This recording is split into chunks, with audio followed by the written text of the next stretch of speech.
Сайн байцгаана уу үзэгчтэй. Монголын үндэсний худалдаа ажилтнуудын танхимаас одоо хүргэж байгаа Entrepreneur podcast нэвтрүүлгийн маань ээлжид дугаар та бүхэнд хүрэхэд бэлэн болоод байна. Өнөөдрийн одоо зочноор Metagra компани одоо гүйцэтгэгчл Солонгоо оролцож байна. Бидний урилгыг хүлээж авч өнөөдрийн нэвтрүүлэгт маань ирж оролцсон танд талархлаа илэрхийлье. Таны ажил төрөл тавлаг сайхан аварж байна. Сайхан аварж байна. Ажил тавтай. Тэгээ урилга хөргүүлсэнд маш их баярлалаа. Тэгээд ажилттай байгаа ч гэсэн заавал оролцох хэрэгтэй гэж бодод. Баярлалаа.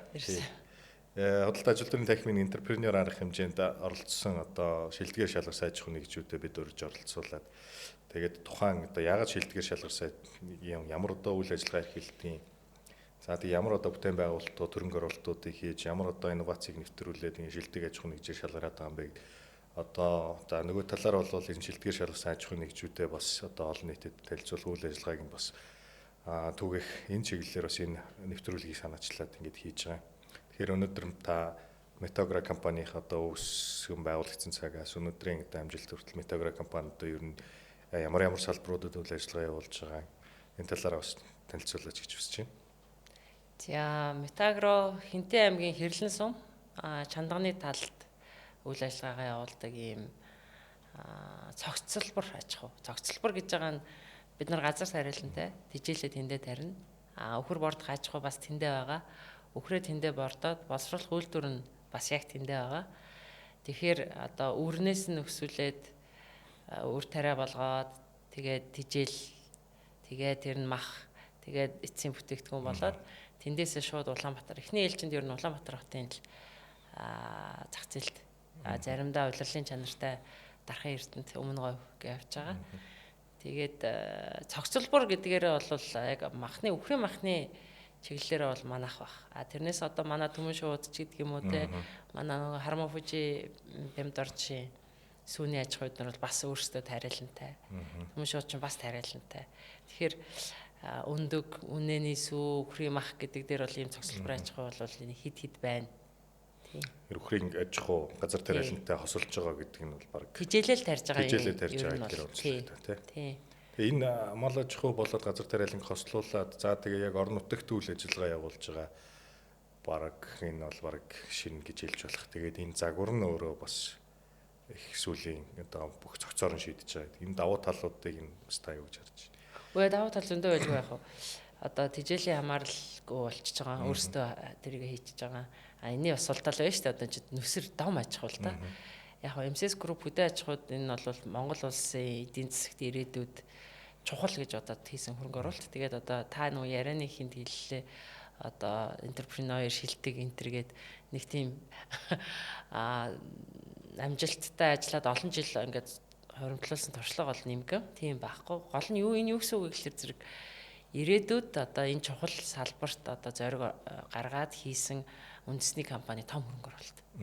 Тэгээд энэ хөрөнгө оруулалтыг хийхдээ яаж зохицоор нь хийх вэ? Амжилттай болохын тулд аль хэсэг дээр нь анхаарах вэ? Өнөөдөр манай Монголын мал аж ахуйд тулгамдж байгаа асуудлуудыг хүнсний аюулгүй байдал байдаг юм уу те технологи, ноу хау гэдэг энэ болгон дээр нь бид нар яавал одоо манай Монголд нутагшгаар тэгээ бүс нутгийн хэмжээнд одоо хөдөө аж ахуйн бүтээгдэхүүнийг экспортлож болоход хэрэгтэй гэж илүү ирээдүрөө харсан том хөрөнгө оруулалт учраас нэг дагаж оруулж ирсэн инновац байдаг юм уу ноу хауг л онцолж ойшоож яасан бах гэж бодод байгаа. Тэрнээс бид нар чинь балчир штэ. Дөнгөж одоо бүтээгдэхүүнээ гараад 2-3 жил болж байгаа. Тий яг танхимаас бол нөгөө шин гээгүй. Гэтэ бас 23-24 онуудад бас манай Metagra компани хөдөө аж ахуйн салбарт бас бид ийм бүтээн байгуулалт хийж байна гэдээ бас шалгаруулалтанд оролцоод бас тухайн үедээ бас энэ тодорхой танхимын шагналуудыг авч ирсэн тийм Entrepreneur шагналуудыг. Тэгэхээр энэ одоо юу гэдгийг одоо шинэ одоо техник, технологи, газар тариалангийн энэ дэвшил, за тэгээ мал аж ахуй дээр гаргаж байгаа энэ дэвшил олон улсын туршлагуудыг ингээд нэгтгээд ийм одоо цогц бүтээн байгуулалт хийж байна. Тэгэхээр энийг бол бид бүхэн одоо шинэлэг зүйл байна. Одоо хөдөө аж ахуйн салбарт ялцчихгүй одоо дараагийн шат руу гарч байгаа ийм одоо үйлдвэр, ийм аж ахуйн нэгж одоо ийм одоо санаачлага явж гин гэдэг утгаар нь одоо бас манай шалгаруулалтын комиссийн маань үнэлж шагналыг олгосон баг гэж бодож байна. Тэгээд сая таны ярианаас бас гарч ийн ер нь одоо хөдөө аж ахуйн салбар гэдээ ярихаар уламжлалт мал аж ахуйн салбар гэж байгаа хөдөө аж ахуй гэдэг ингээд ярьж байна. Яг өнөөдрийн нөхцөл байдалд одоо Монголын хөдөө аж ахуй за тэр дундаа одоо хоёлаа салгаад ярил л да тий. Газар тариалангийн ингээд тусад нь ингээд аваад чи ямар бэрхшээлүүд байгаа даа.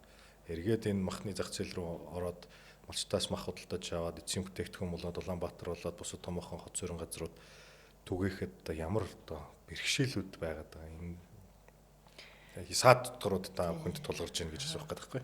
Тийм. Бэрхшээл бол байлгүй яг. Гэхдээ биднэрт боломж нь нэлээд байгаа учраас мэдээж энэ боломжийг олж хараад хөрөнгө оруулалт хийсэн байгаа. Манай одоо нийт хөрөнгө оруулалт 80 орчим сая доллар болсон байж байгаа.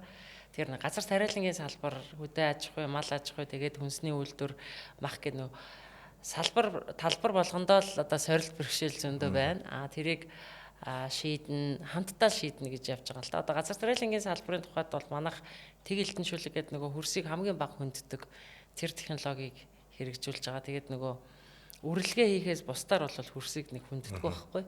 Тэгэхээр яадаг вэ гэхээр нөгөө хог урамлынхаа үнцийг нөгөө огтлж яахгүй гэсэн үг шүү. Тэгэхээр хог урамлын менежмент гэдэг асуудал гарч ирнэ.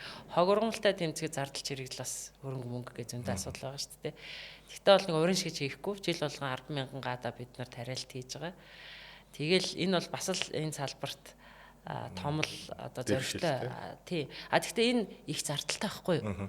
Энийг одоо ингээд амжилттай болно. Энэ бол урт хугацаанд хөрсний үржил шимийг дээшлүүлээд ургац нэмэгдүүлнэ гэдэг энэ итгэл үнэмшлийг Монгол нутагт ингээд баталж нотлоход бас МСС энэ үндэсний компаниуд ингээд эрсдлээ гаргаад зоригтой ихэхгүй бол яг манай одоо тариаланчд бол эхнээсээ хийж үзээд за хэцүү юм байна гэд бас бууж өгч байгаа. Тэгэхээр яг энийг ингээд томоохон компани менежмент эрслээ хийгээ тэгээд урт хугацааныхаа одоо алдаа оноо алдагдлаа өөрөөд тэгээд алстаа энэ айтаахан сайхан болно гэд ингээ явах тийм одоо тэмүүлэлтэй тэгээд нэг санхүүгийн хувьд боломжтой байна гэдэг чинь бол салхиалах зайшгүй. Тэрнээс одоо манай тариаланчд бол аль болох хөрс бол хамгийн том хөрөнгө шүү дээ. Тэрийг яаж одоо үржил шимтэй байлгах уу, дөр хөвгтэй ийм байдлаар нь үлдээх үү гэж толгойн өвчин болж байгаа. Гэхдээ хөрөнгө санхүүн өөрөө тэрийг нэвтрүүлэх тийм боломжийг олгохгүй бас энэ төр байгаа байхгүй. Тэгэхээр бид нар бол энэ нь болж байна, энэ нь болохгүй байна, инхээр ингэдэг юм байна гэдгээ эргэн тойронтойгоо нэлээсээ хуваалцдаг. Тэгээ би нөгөө газар тариалан хөдөө аж ахуйн салбарт орж ирээд 3 жил болж иж одоо ингээд тариаланч малчин хөлдрийн ах эгч нартаа одоо ингээд тэр тэгдэм байлаа гэдэг ном айлтаа суугаад авах хэмжээний бол биш. Гэхдээ бол бид нар нөгөө зөвлөх үйлчилгээ одоо Канадын Tels Agriculture гэдэг компаниас энэ зөвлөх үйлчилгээгээр дамжуулаад бид нар одоо 20 жил алдаж онж хийх юмыг 2 жил ойлгож байна гэх юм уу. Тийм л одоо жоохон даваа тал байгаа болов гэж бодож байна. Яг нэг нөгөө хэлэхэд ингээд ийм олон жилийн түүхтэй, олон асуудалтай, тэгээ олон хүн ингээд зүрх сэтгэлээ зориулаад ажилласан салбарынхны өмнөөс шагналыг авчаад тэгээд бид нар ингэсэн аахгүй яриас соглоо жоохон яагаад байгаа. Зүгээр. Эвгүй байгаад байгаа. Тэр таны ярианд тус дурддагчид олон улсын туршлагууд гэдэг тийм. Тэгээд ёс танай компани нөгөө танилцуулга мэдээллүүдтэй танилцуулж Канадын технологи газар тариалан дээр. Тэр нь бол нэг ойролцоо гэдэг тэгс. Манай хувьд бол жоохон илүү хүйтэн цагаа гартай. Канад илүү хүйтэн. Илүү хүйтэн заагаар хүйтэн нь жоохон богинохон баг. Богинохон баг тий. Тариалтын хугацаанаараа уртж байх юм. Яг зүгээр танаа нөгөө юун дээрээс л би харж байгаа л да. Нөгөө танилцуулган дээрээс. Тэгээд хамгийн гол нь юу хэлгээд ихээр тий нөгөө таны нөгөө богинохон хугацаанд өдөртсөн байх нь нэг асуудал. Нөгөө талаар тэнд ажиллаж байгаа ажилчдын мэдлэг ур чадвар олон улсын туршлага гэдэг сайн хэллээ тий. Тэр урт хугацааны зүйлсүүдийг цаг хугацааг нь богиносгоод бас үр дүнд хүрсэн бахаа гэж харж байна. Тэгэхээр энэ мал аж ахуйн салбар одоо ерөнхийдөө энэ чиглэлээр яваад ороод ирэхээр малчтын одоо хандлага ямар байгаа юм тий. Одоо та бүхэн маань одоо бага насны өхрүүдийг худалдаж малчтаас орон нутгийн малчтаас худалдаж шүтлэн бэрөө аваад тэгээд тодорхой цаг хугацаанд бордоод тэгээд одоо үйлдвэрлэлийн аргаар бэлтгээд Улаанбаатар руу ирж байна. Тэгэхээр энэ одоо бүх зүйлүүдэд одоо ямар хүний нөөцөөр ямар нөөцөөр тэгээд одоо ямар үйлдвэрүүд тэнд баригдав, ажилчдынхаа орчин нөхцөлийг та бүхэн маань хэрхэн одоо бий болгов. Тэгээ энэ том одоо хэлхиинүүдийг та хэд маань яаж удирдах чинь. Орчин бол тухтай. Хүмүүс нөгөө өрсөндөө явдаг шүү дээ. Олон өнгийн байшинтай, тэгээд нэг юм нууртай тийм. Орчин бол тухтай. Орон нутагт мэдээж хүмүүсээ бүгдээр ингэ орон нутгаас авч ажиллах боломжгүй. Одоо технологи талын, тэжээлийн талын хүмүүс гэл янз янзын агрономчд энэ төр бол дархан, сэлэнг, арангай, завхан интерес зарим нь ирж ажиллана. Улаанбаатараас бас нэлээд олон хүмүүс очиж ажиллана. Тэгэхээр IT тухтай байлгаж ажлын өндөр бүтээмжтэй байлгана. Ер нь бол манай бусад кампус ч гэсэн тухтай л та. Манай энерги ресурсын кампус ч гэсэн тухтай. Тийм тэр болохоор яг MCS нэг одоо үзэл баримтлалын нэг хэсэг шиг одоо тухтай байж сайн ажиллана гэдэгтэй. Тэр бол яг манай камп дээр хадгалагдчихж байгаа. Яг улирлын хамааралтай л да одоо газар тариалан одоо энэ сард эхлэх гэж байна. Яг 3 аж ахуй гурлаа зэрэгцээд эд ажилтны үедээ бол хөдөө бол нэг 120-30 орчим хүн ажилтдаг. Хотод бол бас нэг борлуулалт энд байгаа. Борлуулалт, маркетинг, санхүү гэдэг бусад нэг арын алба энэ төр энд байгаа. Нийтдээ бол компани нэг 250 орчим ажилтнтай. Тэгээд нөгөө цогцлбор тэгээл нөгөө хүүтэн хэлхээгээд энд одоо их олон талын үйл ажиллагаа явж байгаа. Гэхдээ хүмүүс ингээд 5,000 өхрийн борд гажгаа гэхээр анх бид нарт ч гэсэн нэг том юм шиг санагддаг гэсэн.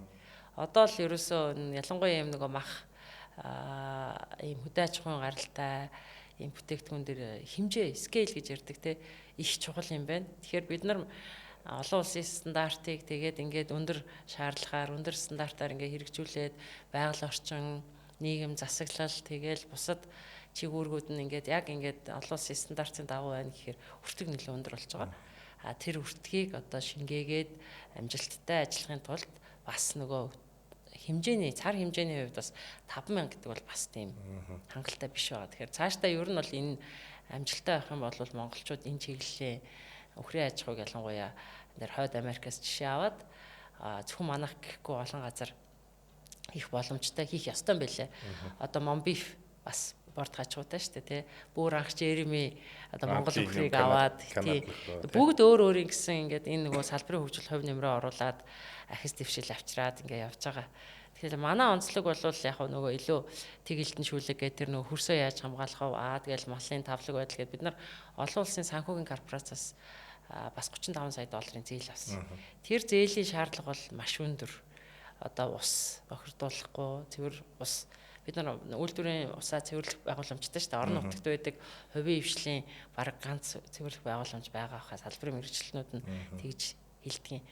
Тэгээд энэ нөгөө наана харагдаж байгаа нь ингээд мах үр тариа гэж харагдаж байгаа боловч цаана байгаа тэр энэ хөдөө аж ахуйн бизнесийг ямар стандартаар ямар одоо хариуцлагатайгаар хийх ёстой юм бэ гэдэг юм. Тэгэхээр дахиад нөгөө ханган нийлүүлэгчлийн асуудал манай малчтай. Тэгэхээр одоо бол өсөр өхөр гэж бид нар хэлдэг. Яг таварч явхад бол том болоогүй. Барууч нэг маханд явдаг шүү дээ.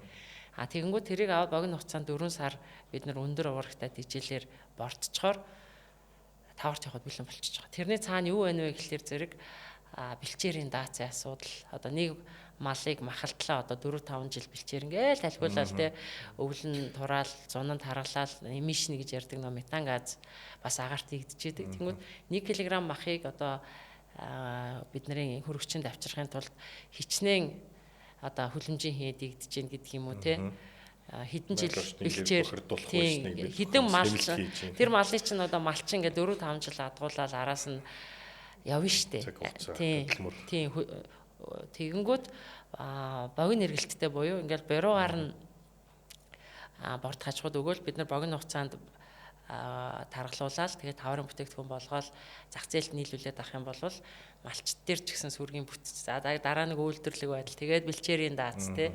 Тэгээд ингээ байгаль орчин нийгмийн эдийн засгийн ингээд олон асуудлыг бид нар энэ цогцлбор төслөөрөө шийдэх гэл зүтгээд яваад байгаа. 103 аймгийн малчт бол манайхыг одоо маш сайн мэдж байгаа. Дээрэс нь энэ булган хөвсгөлөөс ч гэсэн өхөр нийлүүлдэг. Монгол өхөр байна эсвэл бол сүргийн бүтцэд нөгөө нэмхний чиглэл. Малчтай авчирч өгснийг л авна штэ. Манай малчд бол энд олон төсөл хөтөлбөр тэгэл нөгөө социализм үеийн халзан өхөр гээл одоо тэр хойшоо бас байгаа штэ. Тэгэхээр бэлчээрээс ямар өхөр ирж байна. Тэр үед одоо сүүлийн үед болон өмнө үед ямар үржил сэлээх үйлдвэрлэг байдлын төсөл хэрэгжижсэн. Тэрнийг одоо сайн менеж хийснүүд нь бол дажгүй. Бүр алдцснууд нь болохоор аль чиш болцсон те. Тэгэл сүүний махны, хар ангуус, улаан ангуус, Симментал, Герфорд гэл ирдгийн. Гэхдээ ер нь бол махны чиглэлийн эрлийн зөвхрүүд бол ижилхэн идлээ гэхэд илүү ч нэмнэ. Тэ ижилжин нэмжээвэл арай бага идчихэж ижил нэмж байгаа. Илүү тэр нэг үйлдвэрлэх байдлын судалсаар нь байгаад бизнес болохын тулд тэр чинь яаж бага ижилээр ахиухан багтуулдаг болох вэ? Хүн дээр ч гэсэн тийм байдаг шүү дээ. Тэрнтэй л адилхан. Сүүлийн үед ажиглаад байхад бас өнгөрсөн сард бас худалдаа ажилтны танхим дээр бас энэ фермерийн аж ахуйтай холбоотой нэг хилцүүлэг уулзалт болж байл бидний талд ороод харахад энэ сүүлийн үед яг энэ махны чиглэлээр за энэ зүгээр л одоо энэ зах зээлийнхаа чамаар одоо ченжийн тогтолцоогоор Улаанбаатар хотод малчтаас гар дамжиж орж ирээд одоо энэ чонхроод зарагдж байгаа махны инсүлжинээс одоо дараагийн шат руу шилжихийн цаг үе болцсон юм байна гэж харагдаад. Тэгээ энэ фермерийн аж ахуй руу бас хандж байгаа хүмүүсийн одоо бизнесүүдийн одоо бас орох гад сонирхол нэлээд их байх шиг байл. Тэгэхээр одоо энэ бизнес рүү орох гэж байгаа улсуудад бас та охин бас үлгэр дуурайлуулаад одоо туршлага нь болоод бас явж байгаа. Тэгэхээр энэ чиглэлийн улсууд та охинтой бас хэр холбогдож байна. Энэ чиглэл дээр бас та охин хамтын ажиллагаа эдгээр үү тийм одоо зөвлөлт туслах үйлчилгээ эдгээр ч юм уу тийм зөвлөлүүд дээр хамтарч байгаа явдлаа болоо. Манай камп чинь нэгдсэн цагаас эхлээл их нээлттэй. Тэгэл эхний жил лав бид нар тоолоход 1200 зочин ирсэн байдгийн. Тэгээд малчид ч ирнэ, салбарынхан ч ирнэ, гадны хүмүүс ч бас ирнэ. Яг бид нартай хамтарч ажилладаг хүмүүс бас ирнэ. Ер нь бол бид нар бас нөгөө талдаа энэ мэдлэгийг нийт түгээмэл шинжтэй байлгаж ижил Монгол улсад энэ салбар өөрөө хөгжин. Тэрнээс одоо түгээмэл шинжтэй эсвэл кластер байдалтай ч юм уу тийм байх юм байна гэд. Тэгэд одоо их л олон хүн очиж бүгдээрэнд нь харамгүй хуваалцдаг. Бид нар ч гэсэн өөрсдөө асуух, сураглах, судлах юм гарвал энэ салбарын чинь ер нь би энийг сайн мэднэ л дээ. Тэгээд бас манад ингээд өхөр нийлүүлэх гэж борд хачгүй хэлбэрээр бизнес хийж байгаа ч хүмүүс байгаа. Гэтэл махунтай болчихгод манад төгснөр шууд махалцсан ашигтай юм уу тий. Одоо ингэ чи яг нөгөө бизнес учраас тийм цаг хугацааны хувьд тийм жишээ нь нодлон энэ төр бол манад ингээд нөгөө яг манай технологиор манай залуучуудаас зөвлөгөө авч агаад борд хажихуу хийчээд яг ижилж ороор бордож агаад тэгээд манад өхөр нийлүүлж исэн тийм аж ахуй тэгээд энэ жил үргэлжлүүлж болно гэхэд өхрийн мах одоо үнэтэй байгаа учраас тэнд хамааг аваачаад зарцсан дээр байгаа. Яг ямар проблем байна вэ гэхээр бид нар нөгөө хитрхи их ярьсан учраас ахаад ярина гэхдээ ахаад ярихаас өөр аргагүй. Шинэ мэдээ бол биш. Энэ ахаад нөгөө нэг үйлдвэрийн аргаар төхөрсөн. Одоо эрүүл ахуй хүнсний аюулгүй байдал. Одоо бол хээрийн бойгоор хийсэн мах их л явж байгаа шүү дээ. Тэгээд би бол энэ ченжийн тогтолцоог би өмнө өөрөө бас гоё компани захирал байсан. Ченжийн тогтолцоог ерөөсө буруу шатгүй. Энэ бол бизнесийн зарчмаар явж байгаа. Гагцхүү тэнд тавих стандартыг улс тодорхойлгож өгчээ. Хин үр дүнтэй хин одоо өртөг багтай өрсөлдөж чадчихна гэдэг чинь бол тэр чинь өрсөлдөөндийнхаа жамаараа гараад ирж байгаа бизнесийн зарчим байхгүй. Гагцхүү энэ дээр Монгол улс хүнсээ ийм л одоо эрүүл ахуйн шаардлагыг хангасан байж эрүүл мэнд Монгол хүн ингээд урт удаан хугацаанд эрүүл өвчрхийг одоо ямар байх хэрэгтэй байдгийг тийхгүй ингээл ингэж нүдэн анж үнэн хямдхан байгаа ингэж хэлээл хээрийн байгаар оруулаад ингэж ч одоо стандарт тавихгүй эсвэл тавьсан болоод нэг яс үзүүлээд нэг яс төдий гэдэг лөө ингээ яваад ах юм бол бид нар ирээд өгөө зүгээр шууд янз янзын өвчнөр л байж байгаа хэрэг. Тийм яг социализмын үед бол илүү тэр нээлтгэр үйлдвэрийн аргаар боловсруулсан махнуудыг ангилсан байдлаар багах намайг л баг байхад мэдхийн нөгөө 1 2 3 дугаар ангилсан гэл тамгалтсан махнууд илгүүрээр зарагддаг. Яг тэгээд нэг юм шилжилтийн үеил байгаад байгаа юм л та. Одоо тэгээд яс байдаг байсан шүү дээ. Нөгөө нэг махны худалдагчтай буудалцчих юм бол ингээд яс тавьчихдаг. Яманы 3 гэдэг шиг. Тэр системийн үед авах юмч байгаа, хаях юм байгаа. Тэр чинь нөгөө ямар ч арилжааны сонирхолгүй тэгэл нэг тийм сайн муу хамаагүй явж идэг тогтолцоо шүү дээ. Тэндээс авах юмыг аваад одоо зүгээр шаардлага л айгу тодорхой болгох хэрэгтэй байгаа байхгүй. Одоо бид нар ч гэсэн хүчит чонгор дээр ажиллаж байгаа, олон жил ажиллаж байгаа чинжүүтэй ч гэсэн одоо энэ салбар өөрөө яг цаашаа яаж явах ёстой юм бэ гэдэг дээр альбан бусаар ч гэсэн ингээд санал солилцож байна шүү дээ. Насаараа тэнд ингээд өвлийн хүүтэнд өглөө 4-5-аас идэрч ажилдаа гарч байгаа шүү дээ. Тэгэл тэнд яагаад тийм өглөө эрт очих ёстой юм гэхээр хөргөөр хүүтэн хэлхээ байхгүй. Тэгэхээр аль өглөөний сэрүүн дээр махаа уулцахаас өмнө авч дараагийнхаа дамжлага руу дамжуулсан дээртэй мах чи өөрөө айгүй эмзэг. Тэгээ манай Монгол улсад хүүтэн хэлхээ бараг байхгүй дээ. Хүнс нь аюулгүй байхын тулд хүүтэн хэлхээ байх хэвээр. Хүүтэн хэлхэнд хөрөнгө оруулна гэдэг чинь өөрөө айгүй зардалтай өгөөж өмөд өгөхгүй байхгүй. Тэгэхээр өмнө нас манай хүнсний хувьсгалынхан ч гэсэн манай мөнхтөр захирал эднэр Франц руу яваад туршлага судалж байхдаас Парисын хажуу тийм том ногоо мах одоо энэ cool and cold те сэрүүн болон юм хүүтэн хөлдөө хэлхээний тийм агуулгуудыг хот нь өөрөө хөрөнгө оруулаад барьсан. Тэгээд бизнесүүд нь түрээсэлж тэндээ үйл ажиллагаа явуулдаг. Тэгэхгүй тэр том хөрөнгө оруулалтыг компани хийгээд ирэхээр бас хэцүү тийм хөрөнгө оруулалтаа эзэж нөх. Улаанбаатарын хөргөчл байхгүй. Улаанбаатар өнөөдөр хөргөчгүй байхгүй юу? Тэгэхээр Улаанбаатар хөргөчгүй учраас өнөөдөр тэр хүүтэн хэлхээгээр дамжиж байгаа хүнсний бараа бүтээгдэхүүний аюулгүй байдал, үн инфляц, улирлын хамаарал гээд төмөн зовлонгийн үндэс чинь тэнд байгаа даа байхгүй юу? Тэгэхээр бид бол яг өөрсдийнхөө хэмжээнд бол махаа ингээд яаж шинээр нь хадгалж байгаа шинээр нь өхвэ гэдэг бодлого бодоод байдаг. Тэр чинь маш бага 5,000 өхөртэй аж ахуй гэдэг чинь жоох шүү дээ. Манай Монгол улс чинь 5 сая өхөртэй. Сая таны яриан дээр гарч ийн нэг стандартууд тэгээд одоо Метагра компани өнөөдрийн байдлаар ямар стандартуудыг нэвтрүүлээд байна? Олон улсын стандартууд байгаа, хүнсний стандартууд байгаа. Одоо яг энэ саяны хүүтэн хэлхийн дээр бас ямар төрлийн стандартууд яригддаг? Яг ер нь бол ISO штэ. Чанарын удирдлагын тогтолцоо 9001-ээр байгаа, 22,000 байгаа. Тэгээд 22,000-аа бол авцсан 9001 руугаа нэгдсэн удирдлага руугаа гэхээр манайх зөвхөн махны үйлдвэр биш учраас урагшаага газар сарилналаа болохоор GAP гэж явдیں۔ GAP-ийн Good Agriculture Practice гэж явна. Өхрийн бордох аж ахуй дээр Smart Livestock Practice байха SLP гэж явдаг. Ингээд тустай стандартууд. Тэгээ үйлдвэрлэлөө ороод ирэхээр өөр стандарт. Дээрэс нь манайх халаал сертификаттай. Казахстанаас баталгаажуулалт хийсэн байсан гэсэн тий. Тэгэхээр ер нь бол айгүй олон стандартуудыг хангах хэрэгтэй болж байгаа. Тэгэхээр Metagro компани онцлог бол яг ингээд нөгөө шинээр байгуулагдаад тэгээ шинэ технологиор хийж байгаа. Тэгээд хариуцлагатай том хөрөнгө оруулалт хийсэн учраас анханасаа зөв тэр олон улсын стандартуудыг авъя, зөв технологиг авч хэрэглэе. Тэгээд энэ одоо өөрөө Монгол улсын хөдөө аж ахуйн салбарт болдгоо гэдэг олон домог шиг нэг юм хургасан нэг асуудал байдаг шүү дээ. Тэ шийдэгдэж өгдөггүй. Тэрний зарим нэгийг шийдэхэд бас хүчин чармаалт гаргаад зүтгээд явж байгаа. Тэгэхээр энэ бол нэг юм богино хугацаанд үр дүнд хүрэх тийм төсөл биш. Гэхдээ бол эхнээсээ бид нар бол Монгол мах ямар гоё амттай вэ гэдгийг бол харцсан. Одоо эцсийн бүтээгдэхүүнээ ярил л дээ. Энд аялал жуулчлалаар ирсэн Америкийн жуулчид нь Хери хоолнд компани манай махыг авсан юм байна л да. Тэгсэн чинь одоо жуулчдал юм чинь үнэтэй үнгүй байна гэж гомдлоо шүү дээ. Хери хоолнд ийм махаар хоол ижэвэл хамаагүй үнэтэй байж болно гэд.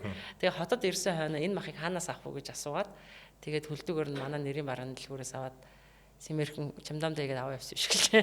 Тэгэхээр би бодож махтай газрын улсууд гэхдээ манайх илүү амттай байна. Илүү шимтэй байна. Одоо яагаад гэвэл бэлчээр дээрээс нөгөө өвс ургамлаа идж жагаад манай аж ахуйд орж ирээд 3-4 сар өндөр уурагтай тижэл идээд гарч байгаа шүү дээ. Тэгэхээр энэ хоёр тижээлийн тэр комбинац өөрөө их гоё. Зөөлөн шүүслэг мөртлөө тэр бэлчээрийн ургамлын шим шингэцэн. Тэгэхээр Монгол мах өөрөө тэр Америкуудад хүртэл арааныхаа шүлсийг асгаруулсан байна. Тэгэхээр энэ аюу том боломж. Тэгээ бид нарт мэдээж сайхан том бэлчээр нутаг байгаа. Мал аж ахуйн уламжлалт соёл байна. Тэгээд хөдөө аж ахуйд бол боломж байгаа учраас манайх төр ирээд асуусан хүнд ч нээлттэй. Би өөрөө байж ивэл өөрөө ч гэсэн оролцоод ярилцаад харилцаад эргэж холбогдоод яваад байдаг байхгүй юу? Саяных чинь бас хамгийн том давуу талын үүсгэж байгаа юм шиг байна шүү дээ. Миний бодлоор л эхлээд байгаль дээрээс өөрөө тий нөгөө хэрэгцээ шаардлагатай тухайн онцлогтой одоо манай говийнхан бол говийн мах идэхээр ингээл намар та намтагдаал гэдэг шиг тий тухайн одоо Монгол малыг бол одоо бэлчээр дээрээс хэрэгцээ шаардлагатай зарим мими ургамлаар хоолдог молдог ч гэж ярьдаг шүү дээ. Тэгээд үндсэн одоо авчаад дараа нь одоо орчимжуулсан одоо бордолтын үйл ажиллагаанд ороод ингээд ирэхээр аргагүй тэр махны амтас шууд өөр тийм юунд бордуулснаас хамаагүй өөр амттай юм байна. Шимтэй. Онцлог нь бас энэ дээр байгаа юм байна. Би бас энэ өнцгөөснөөс идэж үтсэн үү манай охин? Идчихсэн. Гэхдээ энэ өнцгөөснөөс бодож байгаагүй юм байна. Тэгэхээр сая таны хэлэхээр бас энэ бас ийм онцлог байгаа юм байна гэж харлаа. Ер нь сая та чанар стандарт гэж одоо ярьсан одоо яг нөгөө эрүүл аюулгүй одоо янз бүрийн вакцины үлдэгдэлгүй ч юм уу нөгөө яриад байдаг Evomic гэж одоо манай малчдын яриад байдаг нөгөө антибиотикийн үлдэгдэлгөө мах гэдэг. Энэ дээр одоо лабораториуд маань яаж ажиллаж байна? Энэ дээр одоо хэр шалгалт одоо юу гэдэг эцсийн лабораторийн дүгнэлтүүд гаргаж байна? Ямар анализуудыг та бүхэн хийж байна? Уг нь аягүй энгийн байхгүй бүх ийм тарианд гадагшлах хугацаа гэж үүдэг. Тэгээд тэр ийм тариан дээр за энэ бол тэдний хоногт 28 хоногт хэдэн хоногт ингээд малын биеэс гадагшлана гэдэг те мал амтны одоо хүнийч байна.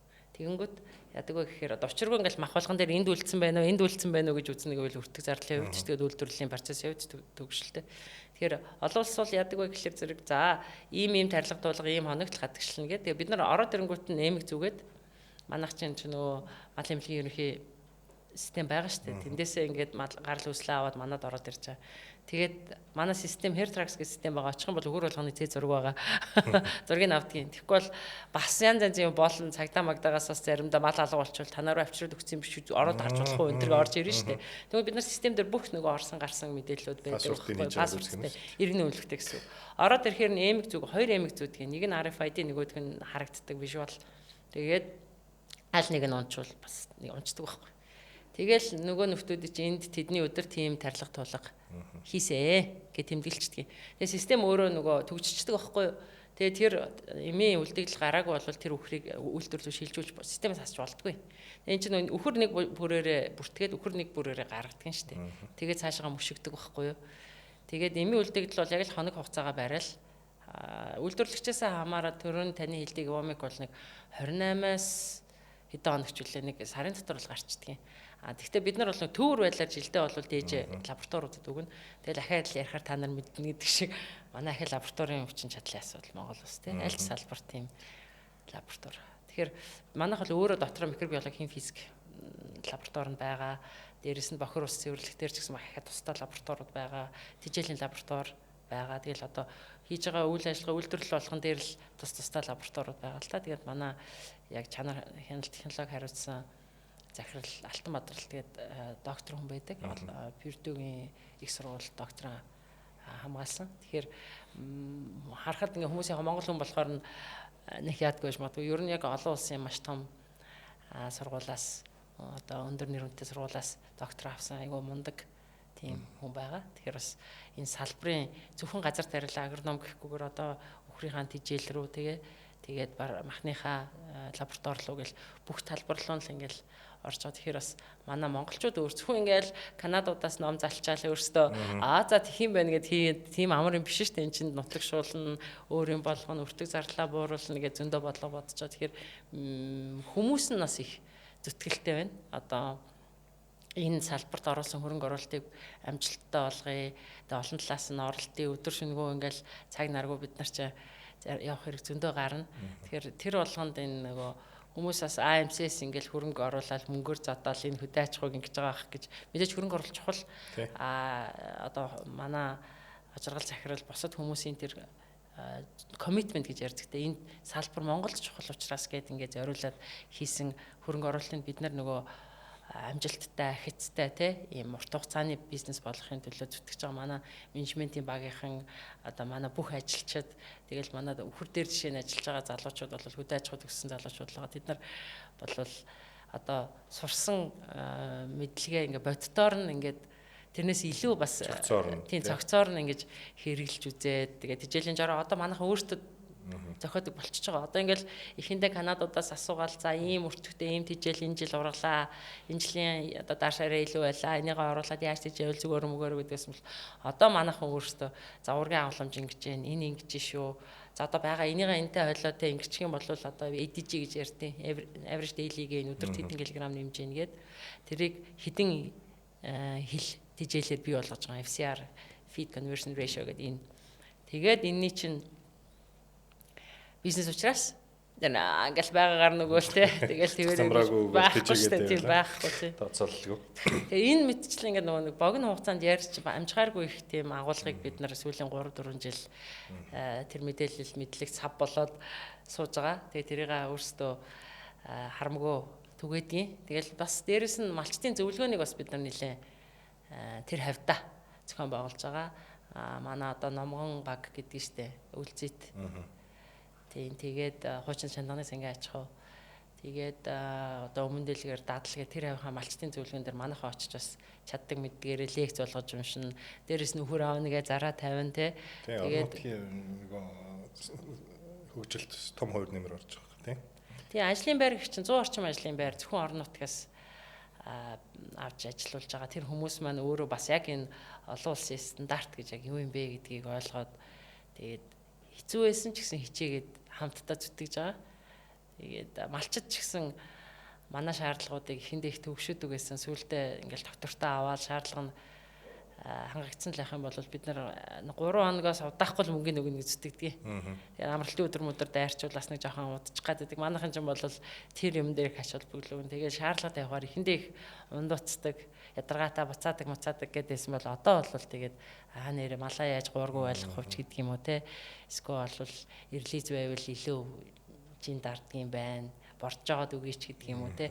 Тиймэрхүү юмнууд бүр айгүй хурдан малчин чинь 1000 хэдэн зуун мэрэгчлээд ингэсэн шүү. Тэгэхээр манай малчтын тэр нөгөө бодтой одоо арилжааны юм уу бодтой юм өгөөжтэй шимтэй ийм шийдлийг бол хамгийн хурдан ойлгоод хамгийн хурдан авч хэрэгжүүлдэг хүмүүс байгаад байгаа.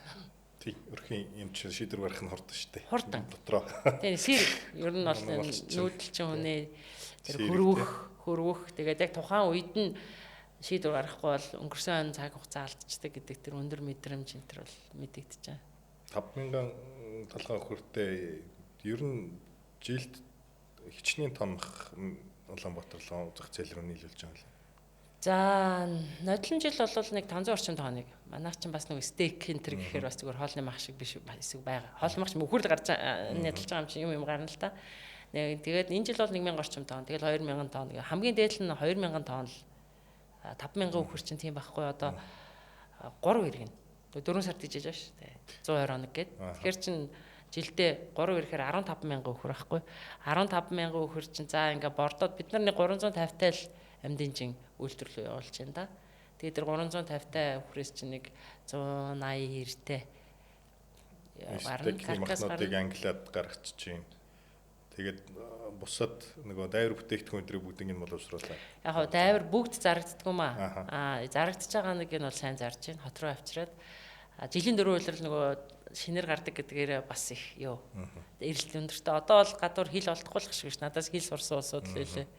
Тэгээ ер нь дотоодын зах зээл дээр бол хэрэгцээ хэрэглээ. Өө тийм дайврын хэрэгцээ бол дайврын хэрэгцээ өндөр шүү дээ. Тэгээд манайх нөгөө тэр ахаал нөгөө хүүтэй хэлгээ. Үнэхээр авъя гэвэл нэг хүнсний зах ороод нэг те шинээр нь жоохон хүлээж байгаа л авна гэхээс манай Монгол малаас бий болж байгаа тэр сайхан мах дайвар бусад бүх юмнуудыг чинь боловсруулад хадгалаад тэгээд хэрэглэх тэр хэлхээ нь өөрөө хөгжөөгөө учраас тэгэл нэг 11 сард эзний цагаар нэг жаал базааж аваад тэгсгээл үнэхээр хэцүү юм билээ. Яг нөгөө танхим маш олон төрлийн үйл ажиллагаар орж идэг. Тэгээд доогоос нэг хэдэн жилийн өмнө нэг малчтай дэлтэй төр гэдэг төслөөс танхим дамжаад хэрэгжиж ирсэн. Тэгээ нөгөө үйлчлэлтийн нөхцөл байдал хүндрээд тухайн жил нөгөө онд орохоргүй болсон малнуудыг бас эдийн засгийн хэрэгэлтэнд оруулъя гэдэг. Тэгээ танхим бас нэг тал нь болоод оролцсон. Ястаа хүүтэй хэлхээний асуудал байхгүй болохоор зүгээр газар дээр нь бой хийгээл машина аваад ирэхэд одоо замын турш нөгөө цус шүүс нөгөө жил тэгээд хүүтэн болоод дүүрсдэг чинь яг нэг намрын цагаар бол хөлдөж амжихгүй тэгээд шүүс нь гойжж орж ирээд тэгээд нөгөө гүн хөлдөөгцөөр өдрөө авчиад хийхээр тэднэр нь бас хязгаарлагдсан бол за тэгээд нөгөө саяны дайвар бүтээгдэхүүнүүдийг худалдаж борлуулах гэхээр авах хүн байхгүй тэгээд бид нар чинь бас устгалд оруулаад бас ингээл харахад хайрна л тий тэр толгой шир тэгэл сувдаа идрэж бид нэг хадгалах нөхцөл байхгүй учраас дороод чинь муудч. Тэгээ бид нэр л устгалд оруулж ирсэн. Энийг л бодлогоор хийх хэрэгтэй. Хүүтэн хэлхийг бодлогоор хийгээд тэр хүнснийхаа стандартыгаа хэлбэрлэлтгөө сахиулах юм бол тэнд одоо хувь малчин байна уу, метагро байна уу, ченж байна уу тэр чинь өөртөө л бизнесийн зарчмаараа л явж байгаа. Бид нар чинь энэ нийгмийг л сонгоцсон байгаа шүү дээ. Одоо би бүр ахаад түрүүний хэлдгээр эрүүл аюулгүй л одоо замаар бий болсон бол тэр нөгөө шадуу нь хийсэн байх уу, готуу нь хийсэн байх уу Хамаагүй шүү дээ. Хин илүү өртөг багтай сайн чанарын юм нийлүүлж байна. Тэр нь л яах вэ? Гол нь нөгөө стандарт гэдэг юм байхгүй болохоор төвшөөртэй болчиход байгаа. Яг нөгөө энэ бидний өдөр тутамдаа ярьдаг олон жил ярьсан юм сонирхолтой үнцэг байж магадгүй. Арай жоохон сонирхолтой талаас нь Метагро яг энэ махны салбарт орж ирээд яг юу хийсэн бэ гэд би ингээ хувьдаа ингээ бодохоор мах гэдэг чинь уураг тэр уургийг мал ургамлын уургийг аваад уураг үйлдвэрлэж байгаа. Ургамлын уураг гэдэг чинь одоо бид нар үр тарианд нэлээд өндөр байна. Янз янзын таримлуудад ингээд уургууд байгаа. Тэгэхээр тэр тижэл тарих тухай. Манайх ч үр тариал тариад байдаг болохоос тижээлийн одоо сүүлийн үед их ярьж штэ. Тэгэхээр үр тариа гэдэг бол нэг манайхаас одоо өндөр ургацтай өрсөлдөхөж чадвартай улс оронтой дэлхийн зах зээл дээр очиод тэр үн чинь ингээд нэг юутай штэ таацтай. Мах өнөөдөр яагаад ингэ магнит болчиход байна гэхээр ер нь дэлхийн хүн ам өсөөд ялангуяа юм дундаж давхраг нэмэгдээд ирэхээр гахаа дахианаас илүү өхрийн мах идэх тийм боломж бүрдчихлээ штэ тий. Тэр би юу ч хэлэх гээд байна гэхээр тижэл тарих гэдэг тэр юмыг одоо манай тариаланчтай айгуу сайн. Тэгээд тэр тарьсан тижээлээрээ мах үйлдвэрлэжээ. Нөгөө таримл биш тий. Тэр таримлаа мах болгож тэгээд манай ахаад тэр нөгөө нэг бэлчээрийн харилцаа, газрын харилцаагаа бид нараас эргэж харах хэрэгтэй. Бэлчээрийн аж ахуйн яаж авах юм, хагас эрчимжүүлснээ яаж авах юм, хоорондоо ямар харилцан шүтэлцээтэй байх ёстой юм, ямар кластер байдлаар байх ёстой юм. Тэгээд ингээд тижэл тарьдаг тэрүүгээрээ мах үйлдвэрлэдэг болох юм бол тэр тижэл чинь өөрөө бас ингээд дандаа мөнгө штэ тооцоо байхгүй. 1 кг мах хэдэн төгрөг байна те тэрийг бий болгохын тулд өдөрт 1 кг нэмж явах юм бол хэдэн төгрөгийн тижээлээр тэр махыг үйлдвэрлээд байна. Тэр тижээлийг ямар хувилбараар арчилж ургуулвал ашигтай байх уу те. Тэгэл одоо тэр байгалаар нь өөрийн ажил хийлэгдэг дарш марш гэх юмнууд шүү дээ. Тэгэхээр бид нар бол илүү тэр түрүүний миний хэлсэн өдөрт хэдэн килограмм тижээлэр бий болгож байгаа вэ? Тэрний менежментийг яаж хийх вэ? Тэрний жорыг яаж зохиох вэ гэж байгаа. Тэр манай тижээлийн мэрэгчлэтнүүдийн мэдлэг туршлага бол бас энэ салбарт оруулсан нэг тийм чухал мэдлэг байх гэж бодоод байгаа. Газар тариалан дээр бол бид нар нэг тийм тэгэлтэншүүлэг маань үр дүнгөө өгчих юм бол энийг ингэсэн юм аа гэд яриад сууж ах цаг ирэх бах. Ирнэ гэж итгэлтэй байна. Эхнээсээ үр дүн нь харагдаж байгаа. Махны тухайдад бол бид нар илүү нөгөө мах аюулгүй байх юм бол шүүрхийгээр нь стик болгож идэж болно шүү гэдэг. Бас дотор бодоо сууж л нэг хэсэг чинь нөгөө өвчтэй, борцлиоцтой шүүрхий за Монгол түүхий шүүрхий мах идэв гэж анхааруулаад. Одоо бид нар бол одоо санаа зовлтгоо хэрэглэх юм боломжинд бүрдчихлээ шүү дээ. Түрүү бас нөгөө ярианд нь бас гараад ирсэн нэг сонирхолтой юм байна. Түрүү нэг юу гэлээ нэг мал амтны нэг юм амьдрах орчин нөхцөл тавлаг байдлаа. Малын тавлаг байдал.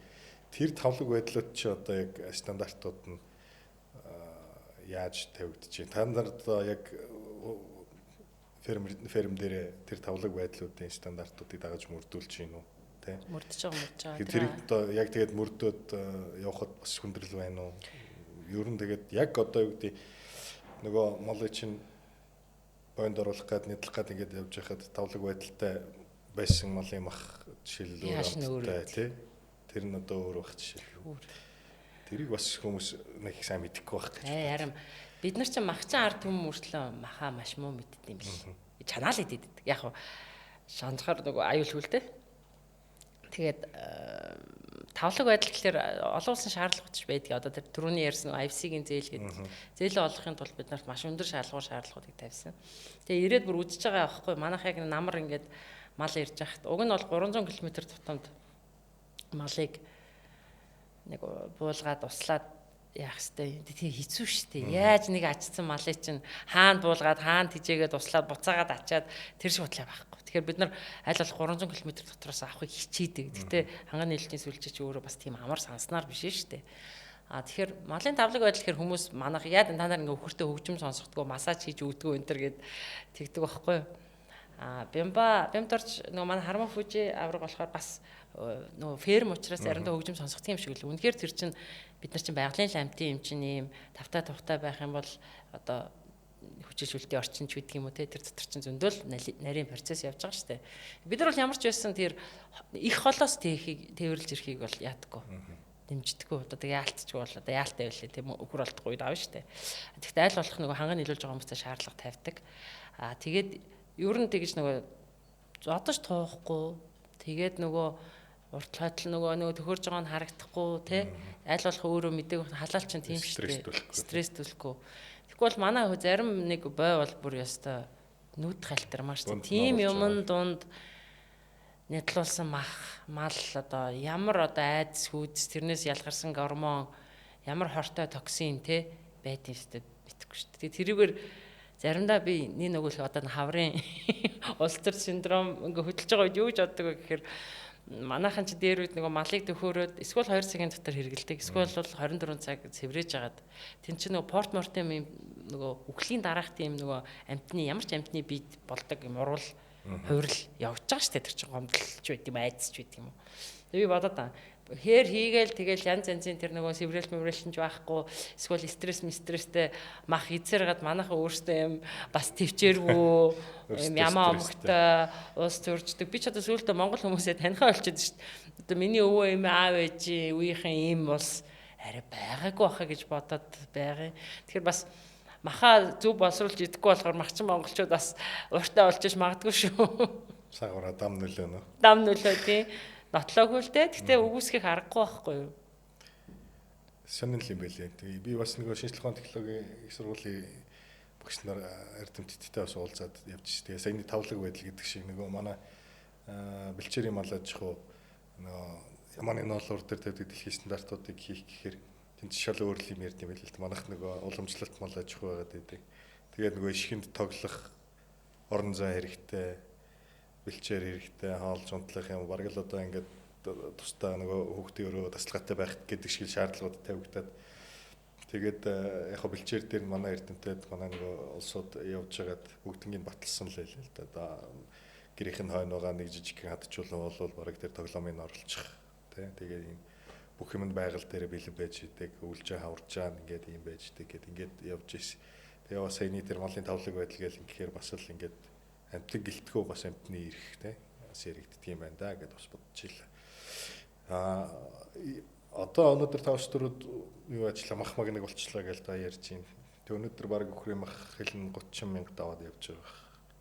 Тэг ер нь монголчууд одоо бас мал аж ахуй орн гээл 60 сая мал тоолууллаа. Тэг монголчууд ингээд махаа идэж чадахгүй ингээд ийм байдалтай байгаад ах юм уу? Энэ дээр ер нь ямар өөрчлөлтүүд явж иж зөв голдрол руу орно гэж та харж байгаа.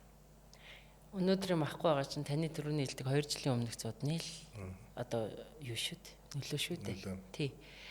Тэр үед арай товрын томууд нь юу гарсан баг. Амьд гарсан баг. Тэгээ тэрийг 2 жил хэдлээ эцсийн тэргэлжлээ шүү дээ.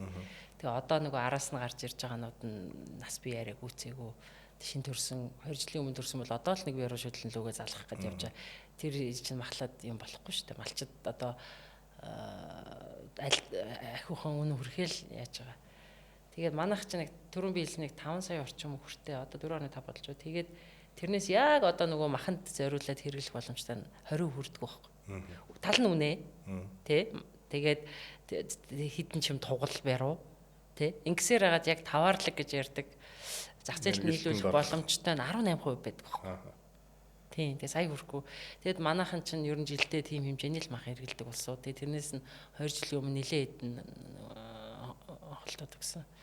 Ер нь монголчуудын махны хэрэглээ бусад улс орнуудтай харьцуулахад бас өндөртөө орох уу? Өндөртөө. Тэгтээ их өндөр биш. Америк бол баг нэг номерт байх. Тийм тийм. Манайх бол жоохон дээгүүр орно. Тэгтээ бүр тийм толгой цогсон өндөр бол биш. Өхрийн махан дээр per capita consumption нэг хүнд ноогдох чинь жилийн 130 хил байдаг үлээ дээ. Бидийг санаадах юм. Тэгээд нийт махны хэрэглээ энэ төргээд гардаг юм аа. За би саяны тоог андуурсан байж магадгүй. Гол нь бол юу л байна л да. Ханган нийлүүлэлтийн сүлжээ. Тэгэхээр энэ нөгөө бэлчээрийн мал аж ахуй гэдэг бол өөрөө ингээд ийм жилийн 4 удирлын ханган нийлүүлэлт хийх боломжгүй шүү дээ. Чи бэлчээр одоо ингээ арай гэж онд орсон мал чинь нэг 6 сард ногоотоо залгалаа. 8 сард нэг нядлахаар болно доо. Тэгээ 8 сараас нэг 11 12 сар хүртэл мал нядлуулна. Тэгээ бусад үед нь арай гэж онд оруулсан нөгөө тургай байгаа мал чинь хин ямар малчны зарыг Тийм. гэж Тэгэхээр одоо яг би түрүүн кластер байдлаар энэ нөгөө уламжлал, шинжилэл, эрчимцэн аж ахуй, нүүдлийн аж ахуй яаж хоршиж хамтарч байх ёстой вэ гэхээр тэгжэл төсөлж байгаа. Одоо энэ нөгөө үйлдвэрлэх байдал энэ тэрийг сайжруулахад үнэ туулгын ферм хэрэгтэй. Дээр үед чинь нөгөө үнэний ферм, хуцсны ямар юм гэдэг ингээд тус тустай байдаг байл шүү дээ. Одоо ч бас тэгж суурилж малж байгаа. Яах ёстой гэж бидний өнөөдрийн ихтгэл үнэмшлийн тогтолцоо ямар байна гэхээр зэрэг бэлчээр дээр үнэ туул байх үедээ одоо тэр нэг сайн одоо үйлдвэрийн ч гэдэг юм ирлээс тийм махны чиглэл юм байна уу, сүүний чиглэл юм байна. Тэгээд тэр нь өөрөө энэ фидлотууд руугаа ингээд жилийн турш орж ирээд тэгээд энэ бордох аж ахуйнууд нь бордоод 365 хоног нөгөө малаа зах зээл рүү дотоод гадаадын зах зээл рүү ингээл нийлүүлждэг. Тэгээд ер нь бол манахаас өөр ингэж хөлдөгөр мах хэрэгэлдэг зах зээл ер нь бараг үлдээгүү те. Гадаад явахаар дэлгүүрт хөлтөм мах байхгүй гоц. Дандаа л нойтон мах. Одоо тэгээ сүүлийн үед ч гэсэн манахаас туршиж үзлээ шүү дээ. Булангийн орнууд руу сэврээсэн махан гоцоор нэг явуулж үзлээ. Сая нөгөө Станы орнууд руу ерхийлэгчийн айлчлалын үеэр бас нэлээд махны чиглэлийнх маань явсан баг. Тэнд дандаа л таны саяны хэлдгээр дандаа сэврээсэн шинэ махны хэрэглээ тэрийг л яаж Монголоос экспортлох гэсэн л улсууд байна л да. Жишээлбэл зарим нь бол баян үлгэд ч юм уу усад зоон татж байгаа тэнд нь бордож тижээж байгаа тэндээс нь ортулж байгаад зөөж хийд юм уу тийм 1960-аад онд Америкийн хөврийн махны салбарт энэ генетикийн үйлдвэрлэх байдлыг сайжруулах том төслүүд явсан. Тэгэд нийт байгаа үхрийн тоо толгой нь өсөөгөө мөртлөө нийлүүлж байгаа мах нь бол маш их өссөн. Тэр ахаад тэр генетикийн асуудал яригдчихэж байгаа. Тэгэхээр манайх бол нүүдлийн аж ахуйгаасаа тэр уламжлалт үндсэн одоо Монгол үхрийн шин чанар нь ямар юм те тэр махны үхрийн шин чанар нь ямар юм эндээсээ бид нар аль нь хамгийн оновчтой хувилбар ингээд манай энэ мэрэгжлийн хүмүүс гаргах хэрэгтэй гэж бодож. Тэгээд л тал нутагтаа бэлчээд түрүүний нөгөө бидний амтрахад байдаг тэр таан хүмүүлэн байгаад те тэр урамлын шимэн байгаад тэгээд тэндээсээ фидлот руу орж ирдэг байх юм бол Монгол махны тэр нөгөө өвөрмөс өөрийн гэсэн тэр онцлог өөрөө дэлхийд танигдчих юм бол аяндаа бол амжилттай болох боломжтой гэж. Тэр нэгэнтээ амтшаад ингээд манайх руу ороод ирэх гэхээр нэг нөгөө хэлэхэд 5 сая үхэр болвол тэгээд тэр нь 18% таварлаг шинжтэй болвол энэ эрэлтийг бүр хангаж дийлэхгүй.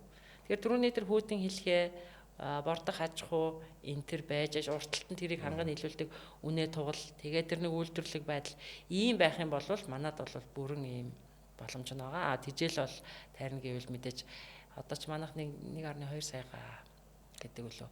Тариалангийн газар тариалангийнхаа газрыг бас нэмэгдүүлэх хэрэгтэй. Одоо нэг атрын аянаар энэ төр бас ингэ нэмэгдүүлээд яваад байгаа шүү дээ. Тижэл тариална гэх юм бол ахаал нэмэгдүүлэх хэрэгтэй болох ба. Тижээлийн одоо тариалтыг бас нэмэгдүүлэх хэрэгтэй юм санагдаад. Одоо тэгээд байсгийл Монголд чинь байгалийн эрдэс ур амьсгал тэгээ өвлөн зууд болчдөг. Тэгээ янз бүрийн зууд болох юм цагаан зууд хар зууд гэл.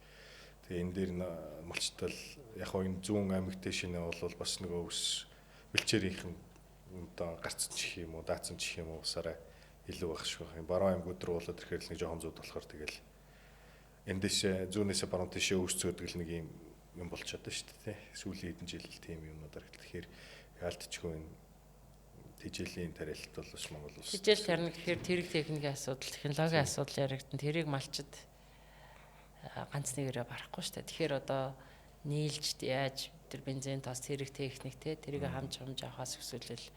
Тэгэхээр нэг юм малчтын анхдагч холбоо энэ төр гэл манай нөгөө ногоон алтын үргэлжлүүлээд нөгөө бэлчээр ашиглагчдын ногоон алт төв мөв энэ төр гэл манай бурмаа захирал энэ төр хийж байгаа энэ ажлууд ингээд хоорондоо л айгуу сайн хоршиж уялдчихл нөгөө хин хааны юу хийж гэн гэдгийг айгуу сайн мэдээж нэгнийхээ хийж байгаа амиг нөгөөх нь яаж ингэж холбогдож өрсөлдөж биш те ингэж хамтарч ажиллах вэ гэдгээ бодохгүй бол одоо яг нэг нүгөө хэлэхэд ингээл энэ тэнд бас янз янзын хөтөлбөрүүд олон яамд агентлагууд дээр энэ төсөл энэ төр яваад л идэг төстэй юмыг хоёр талаас нь нэг нь барьж аваад хийгээл энд нэг нь хоцроод ч юм уу те хаягдсан нэг асуудал. Тэгэхээр ингээд хоорондоо аягүй сайн мэдээлэлээ солилцоод тэгээд нөхөж ингэж хамтарч ажиллаж ойлголцох дээр л бид нар яг бол хичээхгүй бол олон улсын төсөл хөтөлбөрч бай одоо төрөөс бас хэрэгжүүлж байгаа төсөл хөтөлбөрүүд ч бай хөрөнгө болвол би тийм хангалтгүй байсан гэж хэлэхгүй. Хөрөнгө санхүүжилт бол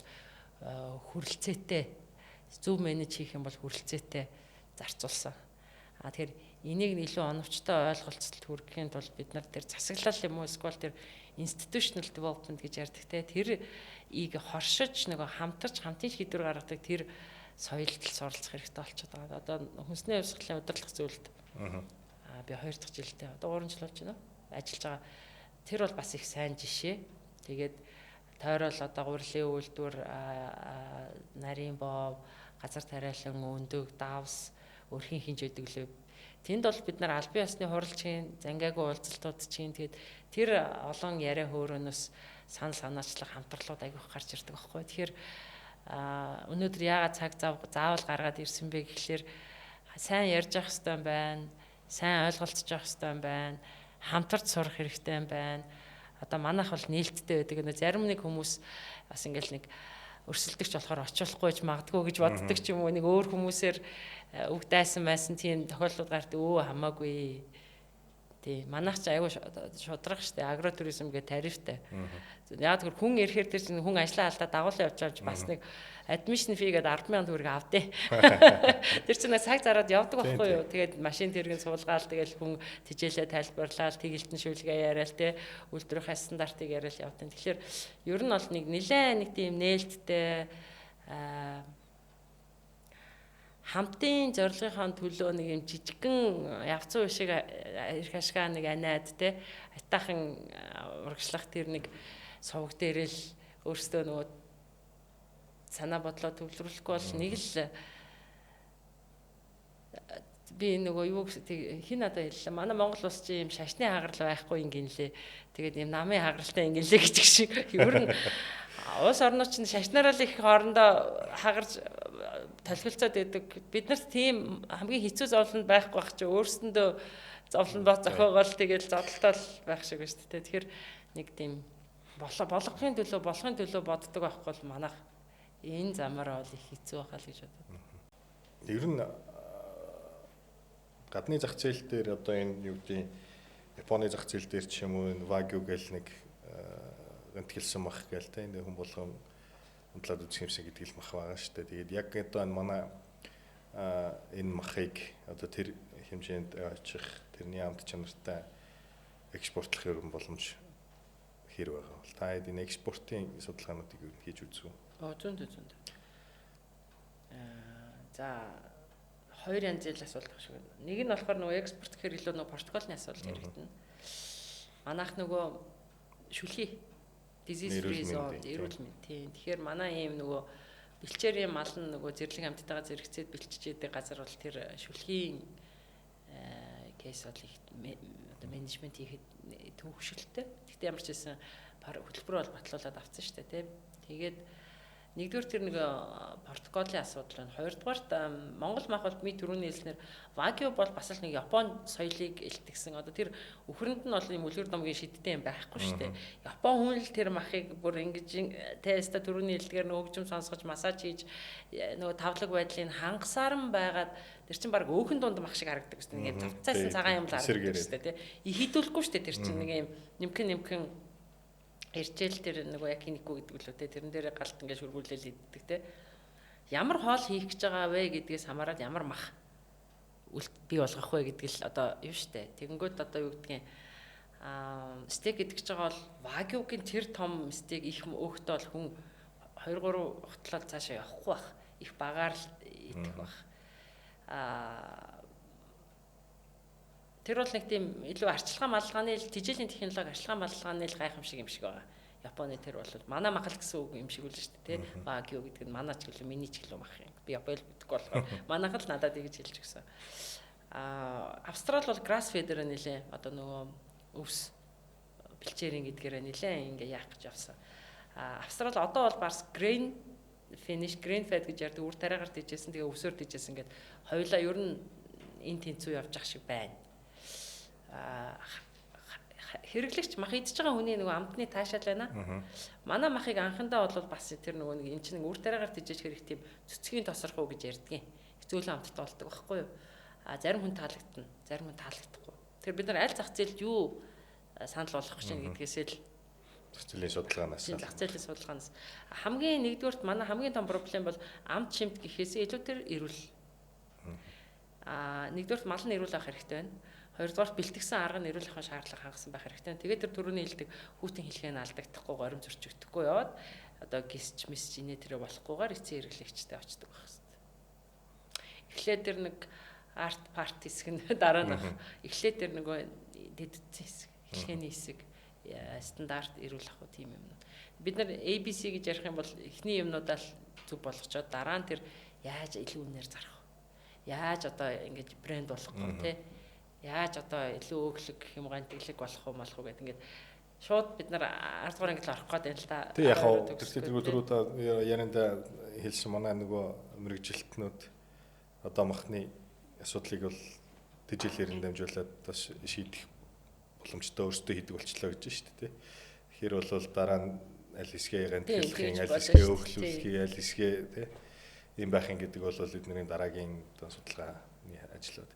Яг би яг нэг юм хятадын кино үзэж ирсэн. Нэг баримтат кино, нэг юм хуваарь зөвхөн хүртэй нөхөр. Тэгээ яг тэр нэг вагийн үхрийн махыг хятадд хийгээд анхандаас маш олон төрлийн туршилтуудыг хийгээд тэгээд очрыг нь олохгүй нөгөө өхөр нь яваад бэлчиж яваад нөгөө булчин нөгжөөд жоохон хатуураад тэгээд тижээлэн тарахгүй Францаас тижээлийг нэрдэмтдээр хэлгүүлээд тэгээд сүүлдээ нөгөө орон зайгийн хомойд тэгээд явах бэлчээрийг нь за тэгээд доор нөгөө нэг илс нөгөө үртэс мөртстэй ингэж олж хийгээд нөгөө явуулахгүй болохоор чинь булчин нөтлөхгүй тэгээд тэр нөхөр чинь нэг килограмм махыг 1200 орчим юанаар зардаг болцсон гэдэг амжилт олчлоо гэдэг. Гэхдээ тэр бол нэг өрхийн бизнес гэхдээ амар өндөр өвтэй болцсон. Дараа нь бол бид нар бол яаж тэрэн шиг өөрчлөлөөд тий зорилтуудыг нөрд экспорт нь бэлдэж болох нь шүү дээ. Монгол мах тэртээ тэргүй байгаагаараа сайхан хамттай. Тэрийг л одоо эрүүл аюулгүй гэдгийг л тогтолцоогоор нотлол. Одоо бол бид нар тэр нөгөө айлаас ирэхээр авдраа уудал гэж Монгол махны амт бол хаанхын хинч ирсэн сайхан. Наилангуй бид нарт нэг гадагшаа дээр явчаад буцаж ирээд нэг махсцсан ирдэг шүү дээ. Гагцгүй тэр эрүүл аюулгүй гэдэг дээр л шалгууранда унчаад дээрэс нь тэр нөгөө жилийн 4 улирал тасралтгүй доктортой нийлүүлэх болцоо байхгүй байгальтаа дулдуудсан ийм нүүдлийн энэ л их тэрнээс Монгол мах баг одоо энэ байгаа амтаараа өөрөө гайхагдах уус гайхамшигтай. Тэгээд нөгөө сайхан юм муухай болгоно гэдэг шиг сайхан байсан маха төгөөргөөсөө өксүүлээл стресстүүлээл нянгийн бохирдолтой болгож аяал тариад мариад тарьсан гарсан гэдгийг нотолж чадахгүй болол тэгэл ингээл хадгалж түгэж байхдаа харлуулж борлуулсаар гал тэгээд сайхан байсан юм а өөрсдийнхээ гараар үнгүүдүүлээл тэгээд ингээд хөлдөөж гисгэж явсаар байтал те. Тийм. Зарим махчаад нөгөө өргөчөнд байсараа дөр орно гэдэг шиг амчаад наалдагдаад тий. Сонир болчдөг шүү. Бид нар шинэ юм сурах гэдэг биш л юм байлээ. Би одоо ингээд бодоод тахлаар монголчууд ичээ бэлтгэхдээ эхлээд хоноо идчихдэг, өхрөө үлдээж иддэг ч гэдэг юм уу те. Тэнгүүд л хоньны мах төрүүлж юу даадгүй хадгалт даадгүй байгаа байхгүй. Өхөр бол харьцангуй шимэн ингээд хадгалагддаг те. Тэгэхээр ингээд түрүүн бас ингээд ярьжсэн манай тэг ямаа тоглох ишиг тоглох газар энд байна гэдэг шиг заримдаа ч инээдмийн тим юмнууд зөндөө гарна. Энэ ерөөсөө бодлогын асуудал. Бэлчээрийн мал аж ахуйд өөрөө ямар мал тэртээ дэргүү эргчүүлүүтэй тэртээ дэргүү тааваараа хамгийн жаргалтай мал олоод ирвэл ногоо цагаанд байгаа тэжээлэнд байх юм бол Монгол мал. Тэнд нэг тийм ишигний тоглох газар мазар гэдэг инээдтэй мэр шаардлага байхгүй шүү дээ. Юу зөвхөн дутагдаад байна гэхээр бид нар өөрөө бодлого байгаа тэрийг нөлөөллийнхээ ажлыг олон улстай хийгээд өнөөдөр ингээд цөөхөн үлдсэн байгаа нүүдлийн аж ахуй чинь өөрөө ингээд тавлаг өөрөө ингээд тогтвортой өөрөө ийм шүү агцгүй бид нар нөгөө бэлчээрээ талхиж чинь одоо зарим айл чинь нүүдэгч хүн шүү дээ хараад байгаа. Өвөл хавар зун намар нэг л газараа байгаад байгаа шиг байгаа. Зүүн тишээ. Бэлчээр гайгүй болохоор тэгсгээд ингэж буугаад аргалж чадах шиг байгаа. Гэтэл нь болохоор зэрэг уламжлалч нь болохоор зэрэг үеийн үедээ л одоо тэр нүүн сүүлийн үед чинь Чингис хаан л гэж ярьж байгаа. Тэр үеэсээ бэлчээрийг яаж сэлэхүү аль нутагт ямар мал хончин юу гол шахаж буй хончинд юу болтугай ямар адуу гэдэг шиг тэр чинь менеж хийдэг. Хаана ямар тооны сүрэгтэй байх юм ямар нутаг аль малд тохиромжтой юм те аль овог аймаг нь аль мэдлэг мэрэгжлээрээ давамгайлсан те аль аж ахуйгаа авч явсан те аль нь одоо цэрэг цуухаа бэлддэг байх юм аль нь одоо эрдэм номоо малгуйтайгаа те зихдэг байх юм ингээд тийм юм чинь байгаагүй ш байсан одоо зүгээр ингээд идэгчээд зарим нэг юм шинжилэл ярихлаар зэрэг өөдөөс уламжлал гэж яриад байдаг. Гэтэл яг тэр уламжлал гэж зарим ярьж байгаа юм нь уламжлалаа үгүйсгэсэн тэр сэлгэжнүүдийг бэлчээрээ хадгалдаг, хамгаалдаг те тэр малын үйлдвэрлэх байдал, эцэг малаа яаж тавьдаг байсан те энэ тэр бүх уламжлалаа үгүй үчээд өөдөөс ингээ шинжиллийн эсрэг уламжлал яриад байгаа юм шиг заримдаа нэг тийм юм санагдтыг. Олон 100 жил Монгол улс ч юм уу жихуугаа дагж ил тавуу шумалаа дагж ил одоо өдөрж ирсэн юм чинь тий. Тэгээд тантай бол бүрэн санал нэг байна. Metagro компанид ойрын зорилт юу байна? За түрүүн би бас нөгөө ярьсан манай ханган нийлүүлэлт айгуу чухал байгаа. Ханган нийлүүлэлт гэдэг маань өөрөө жилийн уг нь санаагаар болдгол жилийн туршил ингээл бэлчээрээс ирж юмэр тийм байхгүй шүү дээ. Тэгэхээр бид нар малчтай энэ жилийн турш ханган нийлүүлэлтийг яаж доктортой хийх вэ? Та нар өхрөө бордож байгаа тижээлээ бэлдээд бордож байгаад тэгээд ингээд жилийн турш ингээд манад өгөх юм бол малчтын орлого ч гэсэн юм жигэд хуваарлагдаад тий тэгвэл ингээд одоо нэг ноолоор гарна намар нэг мах таргална. Тэгээ тэр хооронд цагаан сарын зээл авна тий ингээд явдаг. Тэгэхээр малчтын нийгмийн асуудал тэгээд бэлчээрийн даац гэдэг ингээд бодглохлоор ер нь бол түрүүний ярьдаг ахаал юу руу орох гэдэг. Малчтаа бид нар ханган нийлүүлэлтийн сүлжээгээ доктортой болохын тулд тэр тижээлийн тариалт дээрээс нь тэр үйлдвэрлэх байдал 5 өхрөөс ямар хэмжээний амьдын жингээр зарлаа гэхэд мөнгө авах уу? 50 өхөр нь өөрөө зүгээр уламжлалт байх юм бол яах вэ гэхээр баг ингээд өөрийнх нь ажлын ачаал бэлчээрийн даацаа бодсон ч гэсэн өндөр ашиг шимтэй цөөн сүрэгтэй байх тэр тэгээч гэж хилээ суугаад ахлаар боломжгүй тэд нар чинь зөндөө санхүүгийн боломж энэ төр байхгүй зөндөө тэрэн дээр нь яаж хамтарч ажиллахыг одоо ажиллаж байгаа. Одоо манай яг бизнес хөгжлийнхэн бид нар нэг 2 жил дараалал зохиомжтой хэлтүүлэхээр хар ангуусын үүр дорнодод нэг аж ахуй дээр яаж үтсэн. Тэрнээс зарим нэг туулга гарсан. Гэхдээ энэ хариуцлагын асуудал ахаа гараад ирж байгаа. Нэг тийм за Монголын за яндагаа буйзаа гэдэг шиг юм хадгалагддаг учраас түрүүний ярьдгаар уламжлалаараа монгол хүн заа гэсэн бол яваагүй байдаг байсан бол одоо заан заримдаа заа биш болчиход байгаа байхгүй. Тэгэхээр ялангуяа малчаатай ингэж харилцаж хариуцлага ярихад тэр хандлагын асуудал дээр бид нар нэлээд ярилцах хэрэгтэй байгаа. Тэгээд нөгөө харилцан хариуцлагатай байгаад яаж бид нар малчтаасаа ирж байгаа малынхаа үйлдвэрлэх байдлыг сайжруулах вэ? Зохиомжтой хэлтүүлэг яаж хийх вэ? Бид нар зардал гаргаад хийлээхэд эргээд бид нарт нөгөө хариуцлагатайгаар үнэгээ буханд гаргахгүй байж байгаа тэр нөгөө ирлээс туулаа гаргаад ирэхээр нь эрийн бид нарт өгөөд эмийг авч үлдээ тэгээд нөгөө ярьсан хөрсөндөө байхгүй бол яг туулаа өгөх болохоор зэрэг өгцөн гэдэг өвлгөө байдаг байхгүй. Тийм нөгөө чондоо байлцсан гэдэг шиг юм бити болоосаа гэж хэлж байгаа. Тэгэхээр илүү тэр үйлдвэрлэх байдал дээр ханган нийлүүлэлт дээр өөрөөсөө бас бид нар тодорхой хэмжээний нөгөө нэг төсөл санаачлагуудаас дотроо хийж байгаа. Манай залуучууд зөвхөн тижээлийн технологи хийгээс авахгүй бас зохиомжтой хэлтүүлгэж гэсэн өөрөөсөө аж ахуй дээр хийгээд аль үйлдвэр ухсаанд болох юм. Дээрээс нь бид нар бас зуны бэлчээр тарьж үтсэн, өвлийн бэлчээр бас тарьж үтсэн. Одоо тэр зүгээр л өвс биш. Бид нар тариалангийн талбайдаа зун нь ямар таримл тарьж бэлчээвэл одоо баг өртгөр өндөр жин авч ийн. Өвөл нь одоо ингээд яг шимтэй үед нь хадлагаа хэвтүүлчихэд баалчдаг. Тэгээ баалсан дээр өхрөө тижээж мижээж энэ төр үтсэн байхгүй. Тэгэхээр дараагийн зорилт бол бид нар ханган нийлэлт гэж яриад байгаа би малчтайгаа яаж хамтарч ажиллаад энэ одоо тоглолтоо тасалтаад юм уу зуд муднаар ингээд тасалтал үүсээд байгаа асуудлыг урт хугацаанд шийдэх юм бэ гэдгийг.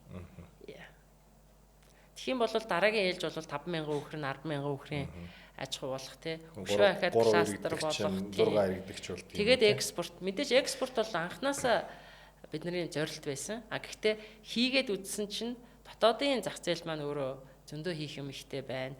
Гадагшаа гарахад бас энэ салбарт сайжруулах асуудал зөндөө байна. Нэг аж ахуй нэгж бүгдийн өөрсөн дээрээ аваад тэр бичиг баримтын стандартын бүх яриа хөөрөөг нь ингээд хийгээд явхад бол цаг хугацаа орох учраас яамтайгаа мэрэгжлийн төрийн бас байгууллагуудтайгаа агентлагуудтайгаа ингээд хамтарч ажиллаж яриад яваад байгаа л та. Тэгэхээр түрүүний хэлдгээр хамтдаа тэр нь энэ бол төрийн ажил гэж бодохгүй, энэ бол хувийн хвшил хийх ёстой гэж бодохгүй, энэ бизнес гэж бодохгүй, энэ ченж, энэ мал малчин биш. Бид нар бүгдээрээ бие биендээ байгаа тэр нөгөө мэдлэг, нөөц одоо мөнгөн байж болно. Хөрөнгө оруулалт, хүн хүч, мэдлэг, туршлага, мэдээлэл нийлүүлж хагаад яаж нэг хамтаа шийдэх вэ гэдэг л дараагийн том зорилго байна. Тийм. Бодлогын асуудал. Бодлого тийм. Тэр бодлого гэхээр заавал төр бодож ах ёстой ч бас бодож болохгүй болчиход байгаа юм. Аль аль нь оролцоогоо жигддэг ш оролцуулаад. Тэгээ энэ дээр бас танхим нэлээ манлайлж оролцох байх гэж бодож байна. Танхим маань одоо яг илүү нөгөө нэг гишүүд нь ийм нөгөө бизнесүүд нь хөнгөө үйлдвэртэй жижиг дунд байдаг учраас танхимын гишүү малчин гэж байгаа шүү дээ. Байгаа фермерүүд Хинтээ аймагт бол жишээлбэл Хинтээ аймагт салбар танхим үүсээд одоо 16 дахь 17 дахь жил рүү орж байна. Тэгээд Хинтээ аймгийн салбар танхимын гишүүд чинь малчд руу чиглэсэн бодлоготой. Тэгээд сумдууд руу чиглэсэн бодлоготой. Малчд бас манай Хинтээ аймгийн салбар танхимын гишүүд бол би малчд ч гэсэн бизнес эрхлэгч гэдэг утгаараа бол явж байгаа. Тэгвэл би танхимын одоо хууль бас яригадад явж байгаа хэрэг те. Ер нь бол энэ нөгөө төрийн бас байгууллагууд яг ийм төлөөллийн энэ байгууллагууд бид нар ер нь нийлжил одоо айгүй сайн энд боломж байна. Энийг хамтдаа энэ бэрхшээлийг ингэж алгаад ингэчих юм бол экспортын үе таалга нэгтгэх гэдэг гэдэг юм уу те. Тэгвэл ингээд худлаа ажилтны танхимын салбар зөвлөл Хинтэд бас тийм малчин гишүүнтэй малчт нь өөрсдөө тийм төсөл хөтөлбөрүүд дээр төсөл хөтөлбөр гэхээр бид нар хамтын хариуцлага ярьж байгаа болохоос нөгөө нэг манайхан ч бас нэг жоохон нэг тийм буруу бэлэн юм болдог те. Надаа юу өгөх юм гэдэг шиг тийм биш. Төсөл хөтөлбөр гэдэг бол хамтын хариуцлага. Төсөл нь байж байгаа л явчихаар янз янзын ноос ноолуурн дээр байсан янз янзын санаачлах жоохон унтарчих гад байдаг байхгүй. Тэрийг авч явахын гол хөшөөрөг нь би арилжааны юу байх хэвээр. Одоо метагро байна. Тэ? Эрлийн зөвхөр байх юм бол бид нар илүү үнээр авна. Яагаад илүү үнээр авч байгаа гэхээр илүү жин авдаг байхгүй. Ижлэгэн идээд илүү жин авдаг. Тэгэхээр бизнесийн хувьд тэр нь ашигтай учраас бид нар асуудалгүй 10% илүү төлөөд авчдаг байхгүй.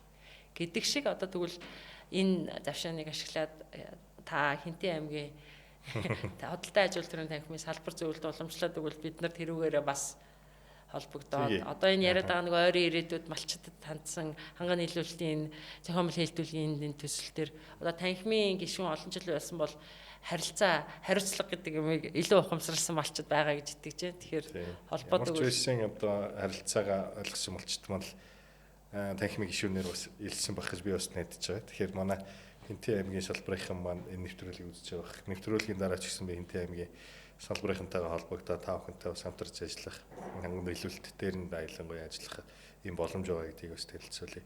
Одоо бас яриандаа дурдлаа танхимын хууль бас шинжлэгдэх гээд одоо улсын хурлд өргөн баригдчихсан байгаа. Одоо харамсалтай нь улс төрийн нөхцөл байдлаас болоод жоохон хойшлогдоод байгаа шүү байна.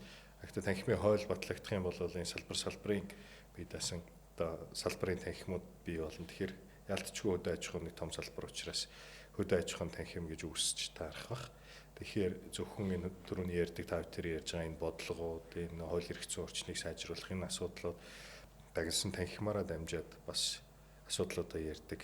За тэр танхимын дандаа энэ нөгөө нэг хөдөө аж ахуйтай чиглэсэн бизнестэй гишүүд нь бүрдүүлдэг тийм. Тэгээд тойроод энэ асуудлуудаа ярьдаг, бодлого шийдвэртэй нөлөөлдөг, хамтарч ажилладаг ийм чиглэл рүүгээ явах бах. Тэгэхээр удахгүй бас танхимын маань хууль шинжлэхдээ батлагдвал бас салбарт бас бид бүхэн энэ бодлогын хөнгөлөлөө явуулахад хамтын ажиллагааг өргөжүүлэхэд хэрэгтэй ийм хууль болно гэж бас харж байгаа. Тэгээд тав хүмүүс яг энэ хөдөө аж ахуйн чиглэлээр энэ фермерийн үйл ажиллагаа явуулах гэж байгаа хүмүүст бас хандаад юу гэдэг бас нээлттэй байгаад ийм байгаад бас баяртай байна тий. Тэгээд залуучуудад бас түрүү би бас яриандад дурдчихсан маш олон хүн фермерийн аж ахуйг сонирхож байна. Тэгэхээр эднэртэй хандаад бас та юу гэж бас зөвлөмөр байна. Бидэнд бас боломжууд байна тий. Хөдөө аж ахуй өөрөө юм хүнийг аюу татдсан билээ. Одоо ингээд нөгөө ялангуяа залуучууд бол биднээс арай өөр муулч хэлвэл бэлэн юм дээр те сайлч хэлвэл аюу аттай. Тэгээд хамаагүй юм романтик гэх юм уу? Юм гоё хоббитэй юм билээ штэ. Бид нар ч нөгөө хоббич хөгжүүлэх боломжгүй өссөн үеийнхэн багхгүй. Тэгэхээр би юу ч хэлэх гээд байна гэхээр хөдөө аж ахуйд хүн ингээд нөгөө цагаа зориулаад, сэтгэлээ зориулаад тэгээд тэндээс авж байгаа тэр нэг кайф биш тэ. Тэр өөрөө бас их утга учиртай учраас ингээд нөгөө урагш нь хэцүү байсан ч гэсэн ингээд хөдөлгөөд зүтгүүлээд яваад байдаг нэг цаанаа тийм чармтай юм билээ. Одоо эрчим өгдөг тийм ижидтэй гэх юм уу? Тэгэхээр залуучууд өөрсдөө ингээд одоо мэдлэг айгу түгээмэл болцсон учраас ChatGPT-гээс асууно, Grok-оос асууно, Metagro-гоос асууно. Ямар ч байсан асууж агаад залуу хүний эрч хүчийн салбарт айгу хэрэгтэй байхгүй юу? Малчинч бай, дарааланч бай тэ. Тэгээд энэ өөрөө одоо тэрэг техник болон технологийн хүчээр бас тийм ч амар хэцүү биш болчлоо. Тэгсэн мөртлөө ингээ байгальтай ойрхон байх энэ бизнес өөрөө бас их гоё. Тэгэхээр сайн судалж агаад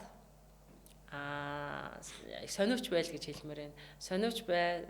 Тэгтээ бие ядархаас бас бити ягаараа бэрхшээгээрээ тэгээд нөгөө зориул заавал нэг юм өгөөж өгдөг нөгөө буянт мал гэдэг шиг тийм хэцүү боловч амархан биш боловч заавал нэг юм юуны үзүүрт гэдэг үлээ. Сан job бол бүтнэ гэдэг шиг юм сайхан салбар. Тэгэхээр амархан мөнгө олно гэж бодож байгаа бол шаагаад хэрэггүй. Тэ? Махны үнд орчлоо. Би ер нь малчин болоод хэдэн өхөр авах юм бол цулаачхан биш үү гэж хөнгөн шингэн бодох юм бол тийшээ зүглээд хэрэггүй. Тэгтээ тууштай, тэгээд сэтгэлийн хаттай, тэгээд илүү сониуч, мэдлэгтэй, мэдээлэлтэй, тэгээд ийм хамтарч ажилладаг. Тэгээд заа гэж хэлсэн бол тэрэндээ эзэн суудаг. Ийм байх юм бол тэнд одоо маш гоё салбар, маш гоё талбар байшуул гэж хэлээ да. Одоо бүр нарийн юм яриул техник болгоод хижээл гэж яваад. Тэгэх бах бүр нарийн юм. За баярлалаа танд. Тэгээд өнөөдөр бидний урилгыг хүлээж аваад бас ийм сайхан одоо дэлгэрэнгүй сайхан ярилцсан танд баярлалаа. Тэгээд мэдээж Метагрийн хамт олонд одоо цаашдынх нь ажил хөдөлмөрт өндрөөс өндөр амжилтыг хүсье. Одоо өшөө олон одоо сайн сайхан зүйлүүдийг тав бүхэн маань санаачилж хин хинтээ одоо хэрэгтэй малчтаадаас ээлтэй ийм арга хэмжээнд цааш нь авч хэрэгжүүлнэ гэж бас бодож байна. Магадгүй бас Монгол махны үн цэнийг дэлхийд одоо таниулахад та бүхэн бас түүчилж ажиллана гэж бодож байна. Тэгээд та бүхэнд амжилт хүсье. Танд баярлалаа. Баярлалаа. Тэгээд танхимын хамт олондоо шинэ одоо хуулийн амжилттай сайхан батлагдаасай. Тэгээд илүү ирч хүчтэй, өгөөжтэй, зоригтой, тэгээд зохион байгуулалттай одоо яг л хувийн хвшлийнхний төвлөрч цугларч нэгтарч чаддаг бас нэг байгууллага. Тэгэхээр шинэ хуультай батлагдаад явах юм бол илүү л гой болох байх гэж бодож байна. Илүүчтэй болно гэж бодож байна. Илүү юм бодтой, дөрвтэй, тодорхой. Тэгэхгүй л одоо энэ чинь нэг юм тодорхойгүйгээс болол олон асуудал үүсээд байгаа шиг. Тэгэхээр маш тодорхой зохицуулт гараад ирэх байх. Тэгээ та нар ч гэсэн ажлын амжилт хүсье, подкастэнд нь амжилт хүсье. Бид нар аль болох ингэж олоолаа ярьж ах хэрэгтэй юм байлээ шүү, ойлголцож ах хэрэгтэй, хамтарч ах хэрэгтэй юм байлээ. Тэгээ баярлалаа. Баярлалаа. За